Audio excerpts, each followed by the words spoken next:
opportunity to take us even further. Barga Brenda. Pentagon officials say the conference, a joint effort between the state and defense departments, gives Secretary Ash Carter a chance to lay out strategies to accelerate the coalition's campaign in Iraq and Syria. And the sooner we defeat ISIL in Iraq and Syria, the safer our countries will be. Iraqi leaders are setting up their push to retake Mosul, the largest Iraqi city controlled by the extremist group.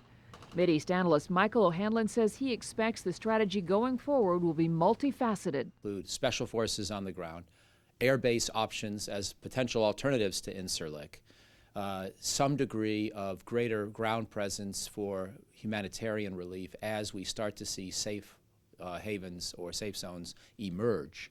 And then maybe talk of an endgame. The U.S. recently announced deployment of more than 500 additional troops to Iraq.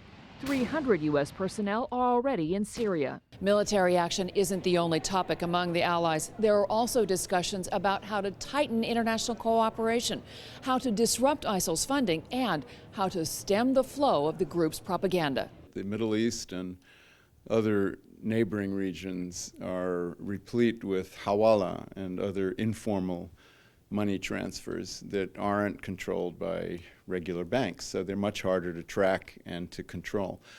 But I think that better customs enforcement across borders and better exchange of information, and also undercover and sting operations with combined efforts by different law enforcement and intelligence agencies, all of those things can really make a huge dent in terrorist financing.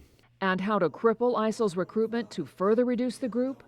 O'Hanlon says the best strategy is to win the military war. We have to keep demolishing that narrative. We know the narrative won't work. We know ISIS is not going to establish control over the broader Middle East, and they're already losing territory in Iraq and Syria, but their followers may not yet have figured it out. The best way to figure it out is to leave no ambiguity. Liberate Raqqa, liberate Mosul, defeat ISIS in the center of its main focus, which is indeed Iraq and Syria. That's central to their whole narrative.